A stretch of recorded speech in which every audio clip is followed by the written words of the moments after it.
कारखाना महत्वाचा आहे का? ते झालं. दुसरा प्रश्न आहे, तालुक्यामध्ये चर्चा आहे मनोमिलला. मनोमिलन दोन मानांचं होतं, दुसऱ्या मानाला आधी विचारा. त्यांचं आणि माझं मनोमिलन व्हायला एकतर्फी प्रेम नको. एकतर्फी नको. आणि अरविंदबाईंनी जबाबदारी घ्यावी, त्यांनी आम्हाला उपदेश केलाय त्यांच्या 75वर. अरविंदबाईंनी करून द्यावं मनोमिलन, आमचं कुठं काय. तुम्ही मनोमिलन करा म्हणलंच नाही, मी भांडा म्हणलं. हे काय म्हटले, विकासाच्या कामात मध्ये येऊ नका, आम्ही येतोय.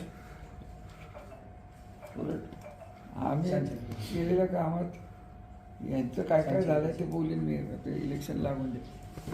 तर मनोमिलन हा प्रश्न एकट्याचा नसून एकतर्फी प्रेमातनं होत नाही. विकासाचं राजकारण करायचं असलं तर मनोमिलन होईल.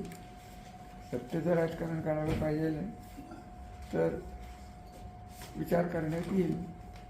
वरिष्ठांनी सांगितलं तर होईल, नाही तर होणार नाही. शेवटी चालायचं ते चालेल, व्हायचं ते होईल. निर्णय कोणाचा असं ते लोकांच्या, लोक ठरवतील.